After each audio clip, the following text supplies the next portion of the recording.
back. Nothing beats rock. So we got, college football's not over with, but the draft's coming. The draft is coming. So it made me think the Buffs have 2 players potentially that would be in the first round. That's right. And they've only had 2 first-round picks ever. Really? Yeah, I looked it up. Wow. That's surprising to me because they've had some studs. Right, but like the studs that we would be like very aware of because we watched them play. Cordell Stewart, Chad Brown, Andre Grode, they were all second rounders. What about Mike Pritchard? Nope, wasn't in the top the first round players, and I looked it up. Mark Haynes, 1980, played for the Broncos for a while, and Stan Brock, offensive tackle, also 1980. Wow, that's surprising. First round picks. But like I went through, and maybe Google's wrong and they missed a few, but yeah, none of those other guys. The top 3, obviously, Chad Brown, Cordell Stewart, and Andre Grode. I mean, they're big time players. I couldn't really think of anybody in that same, McCartney era. Boy, they were Michael Westbrook. Not first rounders. Like Beaker was the 7th rounder. Salam, I think. Right, Heisman Trophy winner. I don't think he was first round. I should look Alfred Williams. I should look up individual players and just make sure. I would, because that sounds misleading. That does not sound right to me.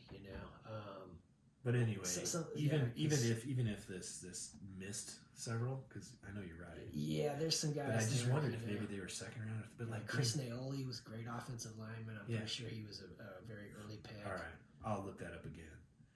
But anyway, Travis Hunter has the chance to be the Buffs first haven't overall. had 2 guys go in the first 5 picks of the draft ever. Right, and they could this time. Yeah. Anyway, I thought it was kind of interesting. So Tennessee's got the first pick. Yeah, Tennessee Titans. And then the Browns. That's surprising. Tennessee, they were kind of on my radar as a bad team, but I never had them as the worst. No, I didn't either. They were always just good enough to not be the worst. Yeah. But yeah, they surged at the end. They did. They came out strong. They took it from everybody. Just said, "Now we want you to do it."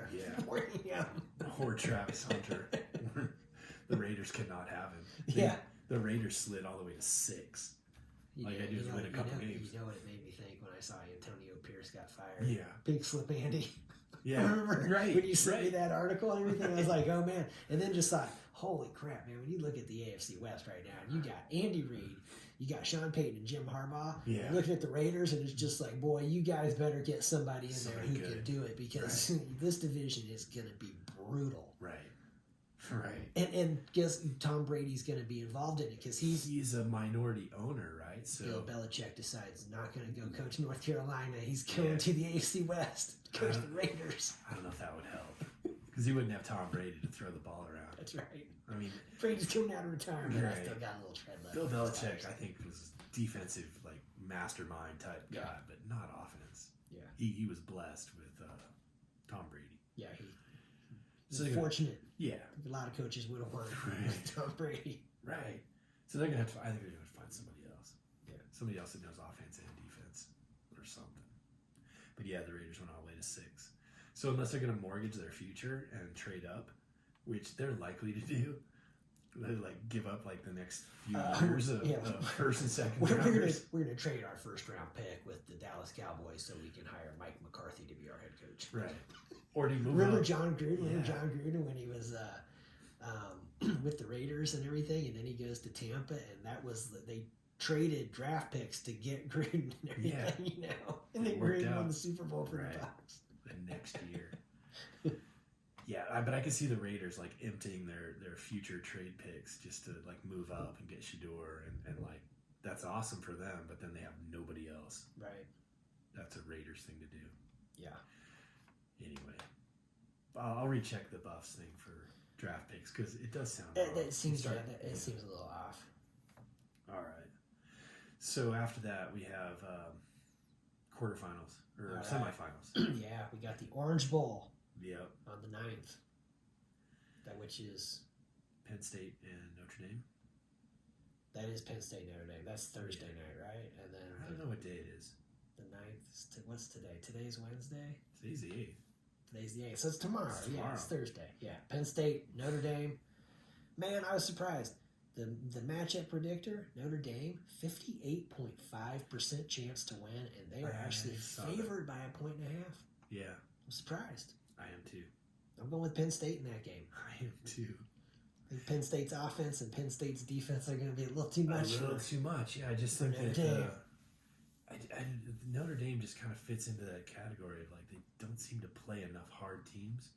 Like their schedule seems just favorable for them every year. So they definitely have a good team. Yep. Penn State just seems more battle tested.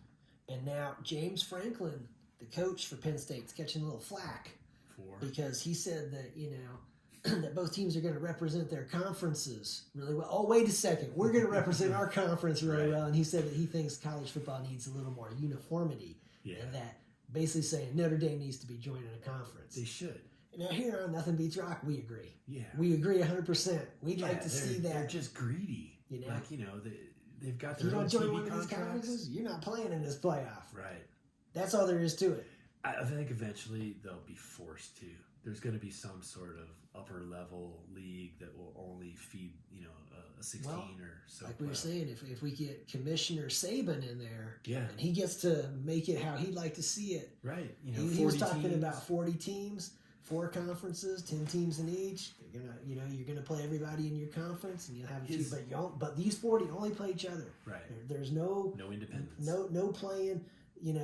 No playing down. Alabama Mercer is not happening. No sandbagging. Even Colorado State, not happening. Right. Not happening anymore. Just the 40 teams in these playing each other. His suggestion is pretty much what we laid out probably a year ago now. We had 64 teams, not 40. We had 16 teams. 16 teams in 4 conferences. But the idea is still solid. If you put 40 teams or 64 teams, it works. Exactly. The only thing that he was missing in his was the relegation and promotion. Oh, I love that. I don't think you can have that elite, or tiered system without relegation and promotion, because it just gives everyone in that bottom level the motivation to win and move up, and you can't just sandbag and sit at the bottom of the top level and just we live here. Colorado, guess what? You guys just got promoted. You get to play in this league in the top 40 now. Unless you finish in the bottom 8, and then we drop you right back where you came from. Yeah, I think that it's a motivating factor. Nobody wants to drop down, because if you drop down, your NIL deals get reduced, whatever. Plus, the prestige. You're not in the top league anymore. Yep. So anyway, all right. So we're both with Penn State there. Penn State, Notre Dame needs to join a league. Yeah. Today, pick one. All right, then we got the Cotton Bowl. Yeah, which is like a home game for Texas. Texas versus Ohio State. Yeah. I'm going with Ohio State in this one. I've got Ohio State as well. Texas, surprisingly, is on the matchup predictor, 50.6% chance. I think it's because it's a home game. Could be. Texas is good, but Texas has not handled anybody. Like, Ohio State dismantled Tennessee and Oregon. Yeah, and Oregon. And they did Oregon worse than they did Tennessee. Like, my take or my observation from that second round, none of the teams that had byes played well at all. Right. Arizona State's the only one that played well, and it took them to just before halftime. Texas didn't play great in that. They got 2 quick scores, and then from that point on, Arizona played them head to head, and actually they probably should have won that game. Yeah, they tied it up. It took it to overtime. Had they not gone for it on 4th down a few times and just kicked 1 field goal, they win it in regulation. So that was the only game out of the 4 that I thought was pretty darn competitive. But the other ones, all the teams with the byes, like they just too much time off. Well, it's not 1 week either. You're talking about multiple weeks. I think, like we were saying, 16-team playoff, and you just eliminate that. You just 16-team playoff, then nobody gets the byes. Yeah. And I think it would benefit the upper teams, because getting a bye sounds like a great thing. This year it wasn't. Yeah. It was bad. Surprising how that. And consistent. It wasn't just like one team, like Oregon, just fell apart. It was all of them. Yeah. Georgia didn't look great. Yep. So I would fix that for next year if possible. Yeah. So we're both on Ohio State. Yeah, and we're both on Penn State. We'll see how that goes. Yeah. That's pretty much it for college football. That's it for college for 2 games this week. 1 more of the national championship game. Yep. I do like the playoffs. I mean, there's definitely some issues with it, but it's better than the old system. Yeah, by far. For sure. Because, if you take a look at it, of these teams that are left, a 4-team playoff, I don't think Penn State gets in. I don't think Notre Dame gets in. No. Texas and Ohio State, yes. Texas was the only team that was in it last year. So if it were a 4-team playoff, we probably would have seen Oregon for sure, Georgia, and then you think Texas, Ohio State. You think that would have been the 4? I don't think Texas would have been in there. I think Ohio State would have been in there, and then they would have picked somebody else. Maybe Boise State, just because they had such a great run. Or maybe not Arizona State. Arizona State wouldn't have gotten in. No. I'm Texas would probably be... Or maybe they would have gone with Penn State. Maybe Penn State would have gotten in because they made it to the Big Ten championship game. Who knows how they would have looked at that, but... Yeah, because Ohio State didn't make it. That was Penn State, Oregon. So, but can you imagine, 3 teams or even 2 teams out of one conference? I guess that's not that big a deal, but not 3. So, but I think Ohio State would have been there for sure. But Penn State is a maybe. Notre Dame, no way. Texas is a maybe. Right. But it worked out because they made the field of 12. They won their games. They moved on. Here we are. That's how it should be. It shouldn't be anybody else deciding who wins other than the players. Yeah. And coaches. So that takes us to Wildcard Weekend for the NFL. That's right. I mean, we wrapped up the AFC West. They are representing very well in the AFC playoffs. That's right. You got the Chiefs, Broncos, and Chargers all in there. Yeah. So let's talk a little Chiefs, Broncos. Yeah, that was quite a game. 38-0. Yeah. There's only been before this game there was only 2 other shutouts between these 2 teams in their 50-year history, and each team had one shutout against the other. And the Broncos were only a 10-point favorite. I gotta say, okay, so with this one, as I'm watching it unfold, I'm thinking, man, there is going to be some massive backlash to this one, And I mean, it's awesome for the Broncos that they got in and everything, Right. But then a couple of days afterwards, I wasn't kind of seeing this backlash and everything, and I was thinking, wow, man, people are just going to let this slide, okay, and everything.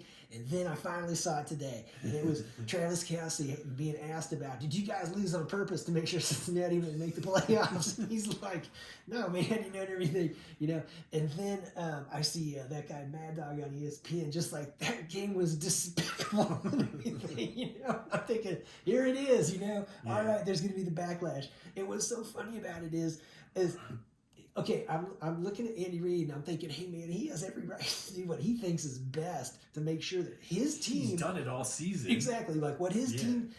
So his team can perform their best in the playoffs. Right. He's not worried about this game. Right. And then, to defend Sean Payton, it's just like, hey man, if the other team's going to just, not stop us, we're just going to keep scoring everything, And they didn't try and put 50 or 60 on the board. Knicks didn't play most of the fourth quarter. So I was just, so it was shocking because I thought for sure people were going to flip out on this one and everything, oh my God, and everything. Right. But I don't know, maybe people are used to it because he's had this formula that's worked so well for the last 2 seasons and before, to not freak out in every game. So it's just one loss. But it does look so bad. That's what was so, to me, that's what was just so funny about it was there was one point where the commentators literally said, hey, for any of you Chiefs fans out there, don't worry about this. This is not how Steve Spagnuolo actually plays defense and stuff. Right. They're basically just laying down here today. And it's like, yeah, they really are. This isn't even like a preseason game. Right. And I got to say, before the game, because it was like a preseason game for the Chiefs, not for the Broncos. Yeah, see, the Broncos are like, we got to win this game to make the playoffs. Starters versus second and third stringers. And that's and that was what's crazy because I thought coming into it, I thought, well, Mahomes, he has an ankle, so it's like, okay, they're gonna let that heal up. Chris Jones got a little calf thing, so but then it was like the day before or something, and I saw their entire list of what they were gonna do, and I was like oh my God, man. Yeah. Wow. Yeah. It was like offensive line when all of a sudden I see Kareem Hunt not gonna play, Pacheco not gonna play, Hopkins not gonna all these guys, and I was like, oh wow, holy crap, man, that's what they're doing today, huh? And I gotta say I felt a little sorry for Carson Wentz. Yeah, he got beat up. You know, I think he was he'll trying. get a shot. Yeah, He was trying. I think he probably earned himself a shot with another team for next year. Well, Because he's got size, he's got ability, and Um, he basically had almost no help. oh my God! After the game, that's what shocked me. Yeah. Was Nix and Carson Wentz were like came out to shake hands. Carson Wentz is freaking huge. Oh Man. yeah, he's like 245 pounds. He was way, 6'5". way taller than Nix, and I was Yeah. like, oh my God, man! I had no idea this dude. He Yeah. didn't look. He didn't play real big or something, but No, he but he was running for his football life Yeah. all afternoon. Yeah. Because I mean, Denver had their defensive line in there trying to get as many sacks as they could. Yeah. So he got out of some sacks that they definitely should have been sacks, and he got out of them because he's a big dude. Yeah.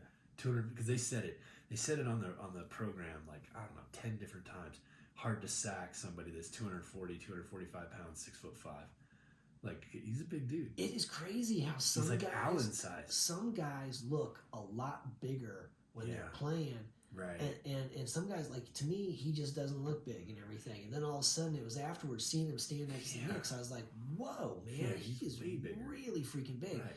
You know, And but way thicker because Bo Nix is pretty like thin. Like he's gonna look different in a few years. I gotta say, yeah. So that surprised me, but yeah, No, you know you're right. And they definitely talked about like him trying out for everyone else, and like every year there's like a rehab kind of a project. Like is there somebody's gonna be like, oh, we're looking for the next Joe Flacco kind of a player. yeah. So he's probably gonna get picked up by somebody. Yeah. So he I think he did enough to show he still plays. He's still fast. He's still strong enough. He didn't have a whole lot of help, but I think he probably won't be with the Chiefs next year. Right. And probably wouldn't have anyway. Maybe financially, they seem to be pretty creative, like in finding people that don't cost a lot. Yeah. So he probably will be somewhere else. He did well though. Kind of felt I didn't feel that bad for him, but a little bit. I thought Because he seemed like the only guy that was truly trying all day long.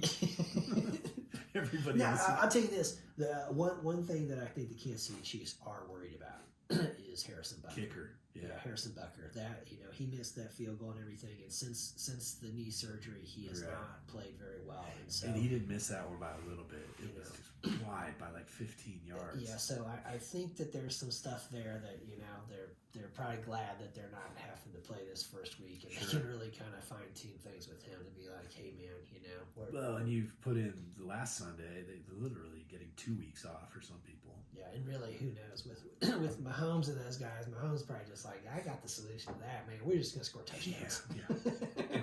We're not gonna mess around with field goals. Yeah, okay? we don't need a kicker Cool, unless let's it's do point it. afters. Yeah. Yeah, that's always the best.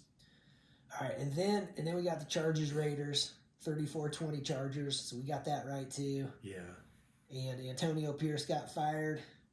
you see that one coming. Boy, that AFC West.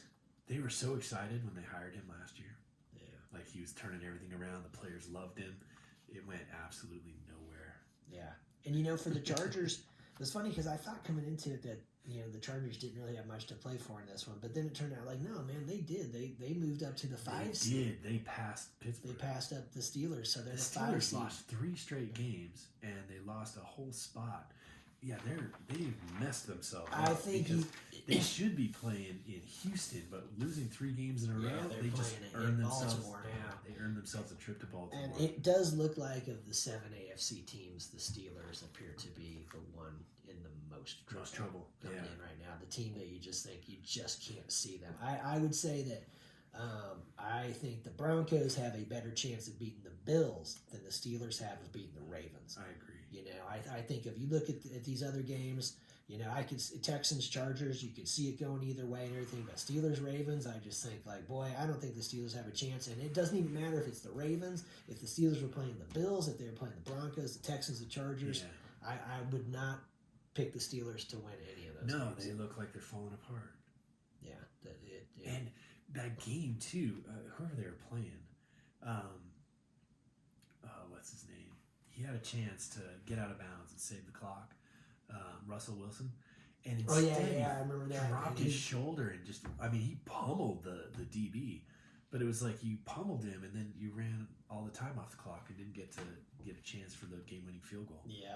They were playing the Bengals. Bengals, yeah. It was like all you had to do was run out of bounds, like every other quarterback would do. Yeah. It's like, why didn't you think of that? Like, you're not supposed to turn into a running back and drop your shoulder and try and kill somebody. Yeah. It was a total mistake, and it's like, wow, that's kind of how you played your last 3 games. So Yeah. they've really screwed themselves going to Baltimore. So I think it's safe to say we didn't really mean to start with that game, but we're on the Ravens there. Yeah, exactly. And I saw it's the Ravens 72.2% chance to win, favored by 9.5. So that's probably light. Yeah. Or favorable or friendly. Yeah. I feel bad for Tomlin. I like him as a coach. Yeah. It just seems like they're just missing a few pieces every year now. Yeah, their quarterback situation's not ideal. Right. The one thing I would look for is Pickett, because he's got such a short fuse. He might go off this weekend if a few things go wrong. The receiver? The receiver. Pickens. Oh, Pickens. Pickens, yeah. Boy, he looked like crap in that game. Yeah. He dropped it like, I don't know, he had like 5 drops or something. It was just terrible, man. He's got such a short fuse, and when he goes off, he goes off. So he could be. It's like, dude, you need to start catching the ball. Man. Right. He goes off when it's not even his fault. But yeah, I mean, he could detonate this week. Yeah. That might be kind of fun to watch. Yeah, I think the Ravens are going to walk all over him. Yeah, we got that one. So, all right. How about Broncos at the Bills? Bills number 2, Broncos number 7. Yeah. Ooh, it's in Buffalo. I saw the Bills on the matchup predictor 68.1, and they're favored by 8.5. Right. I think the smart pick is the Bills. I think the Broncos are going to play good, though. Yeah, I'd like to see the Broncos win, but I think the safer pick is Bills. I'm going with the Bills too, thinking that Josh Allen will be a little too much, but yeah, he's like Superman with a helmet on. I would say this: the Bills' defense has been a little bit shaky. Oh no, the Broncos have a chance. I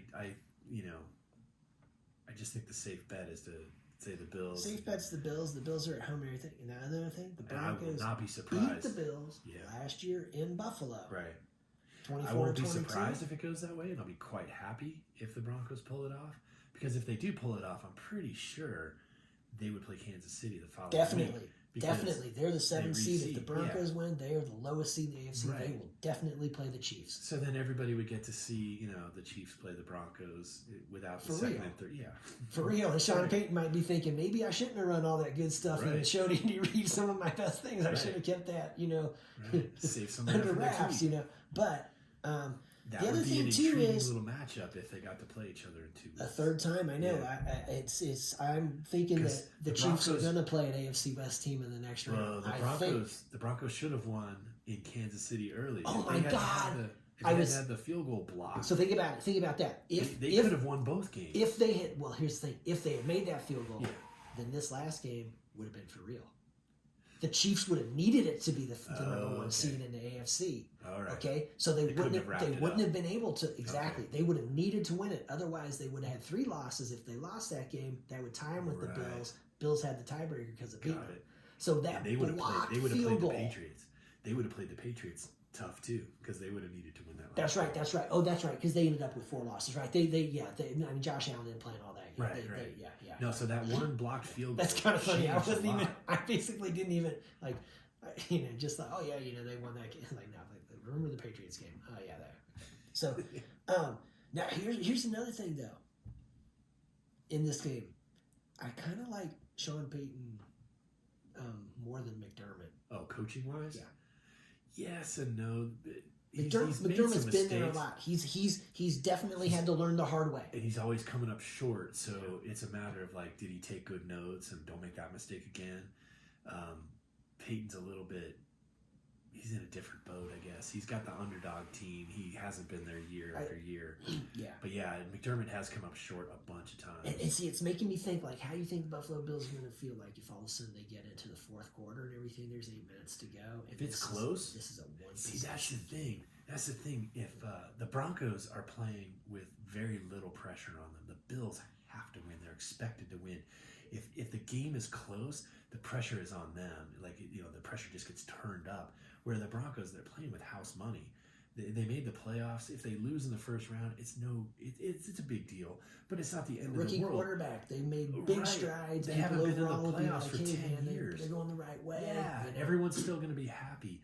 But if they are close or ahead of the Bills in the second half, the Bills are going to have all the pressure in the world. Yeah, you know, and that home field advantage isn't going to work as well with Denver. Because Denver, is from here. That they play in the bad the cold. weather. It's not like it's not like the Miami Bills. showing up. What I was thinking the Bills were rooting for more than anything was they wanted to see the Broncos lose to the Chiefs. They wanted to see the Cincinnati Bengals lose and everything, and they wanted to see the Miami Dolphins win. So then Miami would have to go up there, and of course Miami, they lost to the Jets, and they have something like they've lost now 13 straight in weather below 40 degrees at kickoff.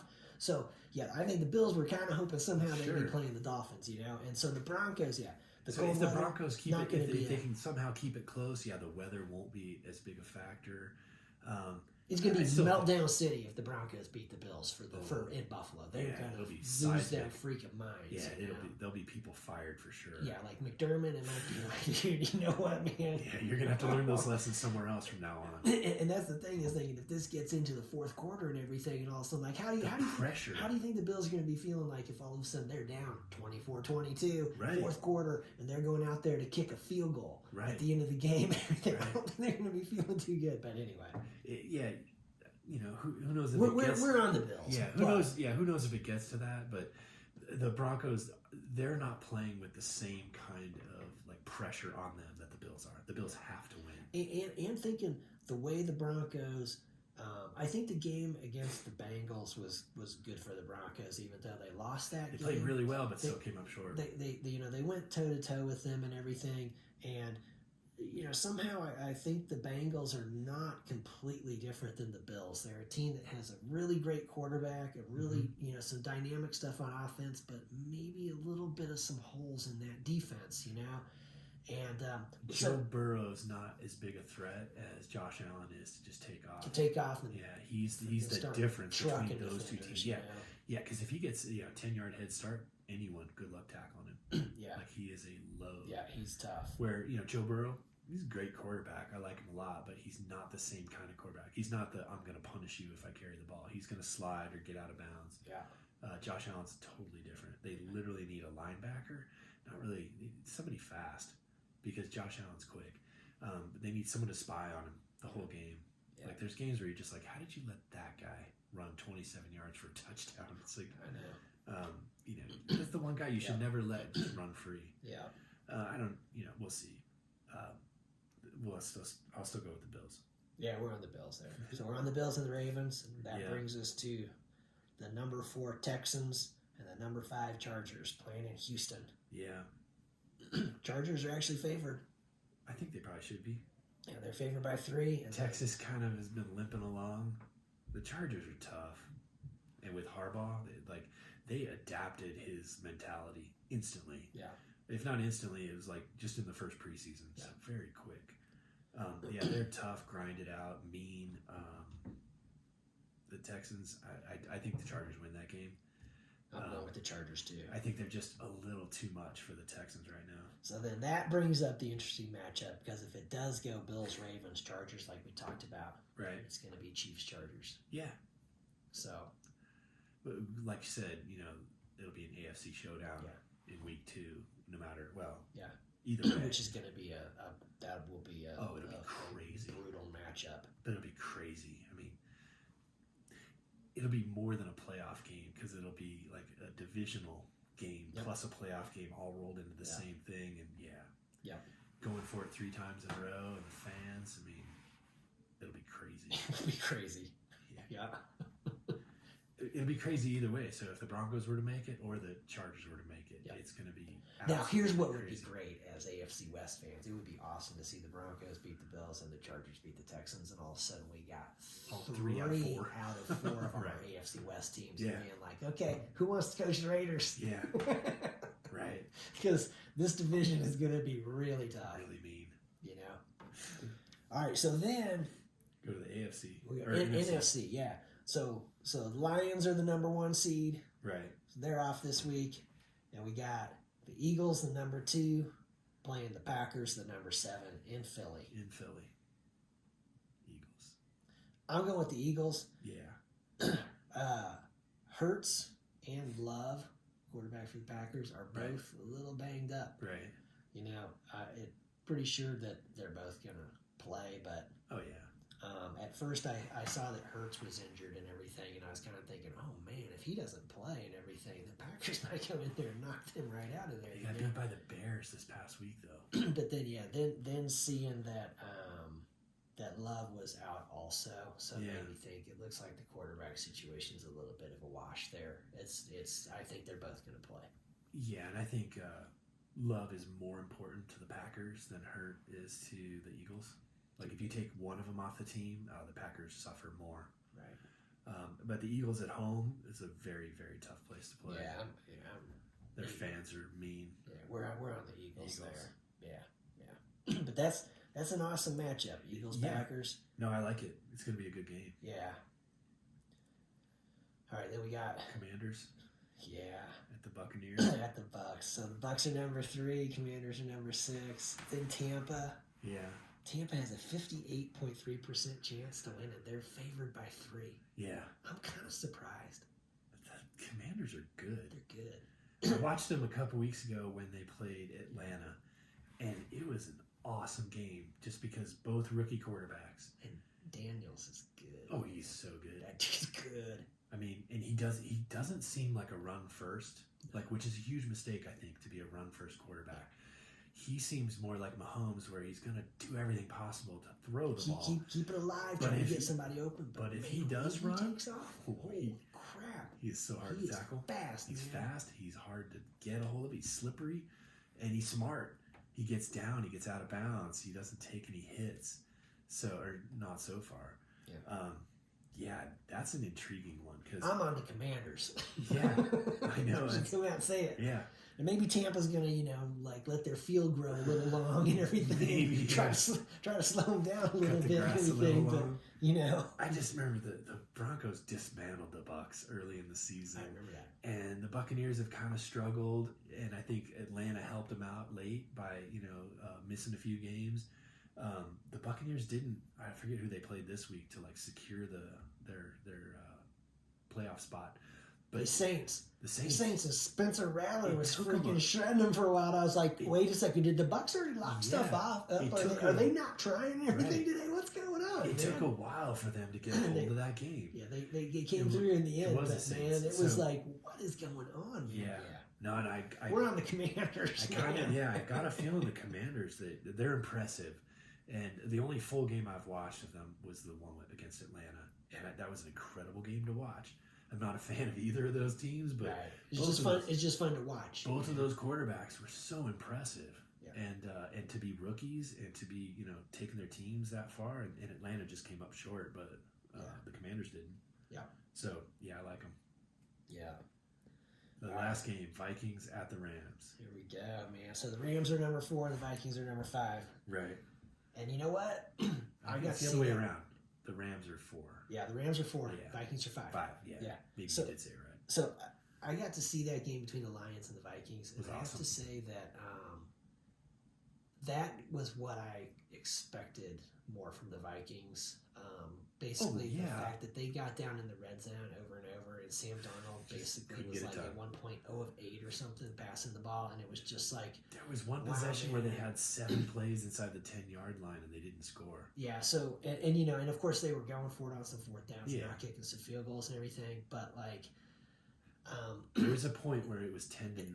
And this is not a great Lions defense. No, but they looked good. They looked good the other night. They looked good against the Vikings and now. Who are also 14-2.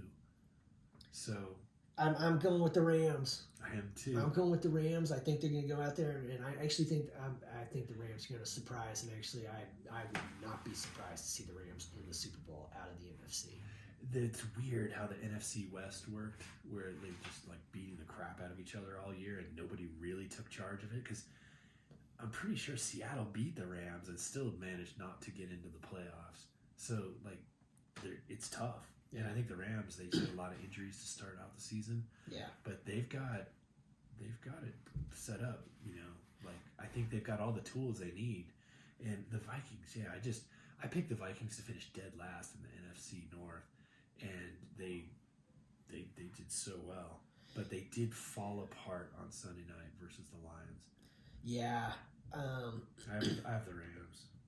I'm going with the Rams in that. The Vikings are favored by 1. I know, I saw that.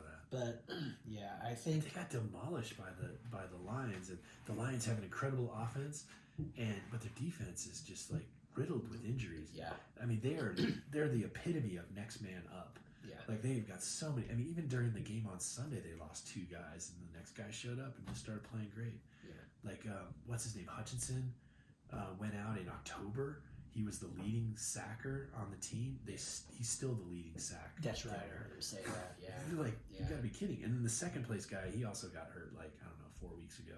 He's still the second leading sacker on the team. So, like, their defense is just, like, messed up, but they just keep playing. They're the number 1 seed. They just keep playing. Yeah. Yeah. So looking at it, I'm going with the Rams there. Yeah, I would too. And I think the Vikings are still impressive, but to watch what the Lions did to them head to head was. I feel like the Vikings remind me of like some like Marty Schottenheimer teams or something. They just remind me of some teams that it's like, yeah, man, okay, but they're going out in the first game of the playoffs. They're going down. Right. You know, so I kind of think that's their fate. You know. And looking at them saying, I could see the Rams going kind of far, but seeing if it goes the way we're projecting here, we're going to end up with Lions, Commanders, and then Eagles, Rams. So that means the Rams will be going to Philadelphia. And that is what could stymie the Rams. Now, if the Packers pull the upset over the Eagles, which I think is totally possible, then that changes things. Yeah, because then the Rams would be playing their second game at home. And everything. And I think if the Rams can get to playing the Lions in the NFC Championship game in Detroit, they're going to knock the Lions out. To me, I can see that happen. I just see Matt Stafford being like, hey, boys, we're coming through here, you know, and everything. And I would take him over Jared Goff. That's such an intriguing matchup, you know, because they traded quarterbacks. So, for them to just keep meeting like this. To me, I could totally see that one happening, but I think it's really dependent on the Packers over the Eagles because I don't see the Rams going into Philly and beating the Eagles. No, there's something about the nice weather teams going into cold weather places, and it's like, man, unless everyone on that team like grew up in, you know, the Midwest or something, it's like it's hard to go there and play. Like when it's cold, and getting hit when it's cold is completely different. Yeah. So those cold weather teams that, you know, practice there, live there, they have an advantage. Yeah. You know, the footing, everything about it. That's why I would think as for Chiefs fans, if it does come down to, I mean, it could be the Texans, you know, and everything. If everything just goes, you know, to the seeds and everything. Sure. But if you're choosing between playing the Broncos or the Chargers, you'd probably rather see the Chargers. Yeah, just bad weather. They're LA. Yeah. It's just like it'd be a little, you know. Whereas for the Broncos, like think about that Chiefs-Dolphins game last year, how cold that was. Yeah. And knowing that. The Dolphins were beaten before the game started. They just didn't look right. And here's what's crazy is thinking, as cold as it was in Kansas City that night, it was even colder here in Denver that night than it was there. Even though, you know, with the humidity, whatever. But overall, just knowing like, hey, you're not going to get that giant advantage over the Broncos because it gets cold out here. Right. They play in the sand. They play outdoors. Yeah. So, it's a factor, especially right now. Yeah, so you look Chiefs, you got Bills, Broncos, cold weather. Ravens, I don't think it's going to mess with them. Steelers not going to mess with them. Texans and Chargers, I think it's going to mess with both of them. Right. You know? Yeah, because, I mean, the Texans, they play inside, even at home. Yeah.